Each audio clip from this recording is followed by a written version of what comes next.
ভারতীয় মজদুর সঙ্গে এবারে বার্ষিক রাজ্য সম্মেলনকে সামনে রেখে আজ অনুষ্ঠিত হলো ভূমি পুজো। আগামী 23 এবং 24শে ডিসেম্বর রবীন্দ্র ভবনে অনুষ্ঠিত হচ্ছে এই সম্মেলন। আগামী 23 এবং 24শে ডিসেম্বর রাজধানী আগরতলার রবীন্দ্র শতবার্ষিকী ভবনে 1 নম্বর হলে ভারতীয় মজদুর সংঘে তৃতীয় বার্ষিক সম্মেলন অনুষ্ঠিত হতে যাচ্ছে। এই রাজ্য সম্মেলনকে সার্বিকভাবে সাফল্যমণ্ডিত করার জন্য গোটা রাজ্য জুড়ে ভারতীয় মজদুর সংঘের কর্মকর্তাদের তৎপরতা পরিলক্ষিত হচ্ছে। বিশেষ করে প্রায় 6 শতাধিক প্রতিনিধির উপস্থিতিতে এই সম্মেলন যাতে সার্বিকভাবে সাফল্যপূর্ণভাবে সম্পূর্ণ হয়ে থাকে এবং এই সম্মেলনকে সামনে রেখে অনুষ্ঠিত হতে চলা প্রকাশ্য জনসমাবেশ যাতে জনজোয়ারে পরিণত হয় তার জন্য নিরন্তর প্রচেষ্টা করছেন সংগঠনের নেতৃত্ব থেকে শুরু করে অনুগত কর্মী সমর্থকরা। এই প্রক্রিয়ার অঙ্গ হিসাবে আজ রবীন্দ্র ভবনের সামনে চিরাচরিত প্রথা অনুযায়ী ভক্তি ভরে খুঁটি পুজো সংগঠিত হয়। সংগঠনের তরফ থেকে দাবি করা হয়েছে প্রতি বছর বা প্রতিবারই নিয়ম করে প্রতি 3 বছর অন্তর অন্তর এই প্রকারের আয়োজন করা হয়। এই আয়োজনের মধ্য দিয়ে নবনির্মিত কমিটি নতুন নীতি নির্দেশিকা আগামী দিনে রাষ্ট্রবাদী সরকারের চিন্তা চেতনাকে সরকার বা সাধারণ মানুষের হিতে ব্যবহার করার জন্য এগিয়ে যাবে বলে সংগঠনের তরফ থেকে আশা প্রকাশ করা হয়। আজকে আমাদের আগামী 23 এবং 24শে ডিসেম্বর আমাদের প্রদেশের সম্মেলন অধিবেশন।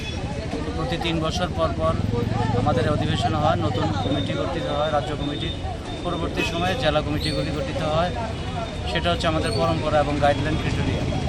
তো আজকে যে আমাদের যে এখানে ভূমি পূজন হচ্ছে, শাস্ত্রীয়ভাবে আমরা ভূমি পূজনের মাধ্যমে আমাদের শুভ সূচনা আমরা শুরু করি। সেটা আমাদের প্রথাগত ঐতিহ্য, সেই ঐতিহ্যকে বজায় রাখার প্রশ্নে আমরা এখানে ভূমি পূজন করেছি। আগামী 23শে ডিসেম্বর আমাদের এই রবীন্দ্র ভবন প্রাঙ্গণে অস্থায়ী মঞ্চে এখানে 10,000 লোকের সমাবেশ হবে, মহারেলি সম্পন্ন হবে।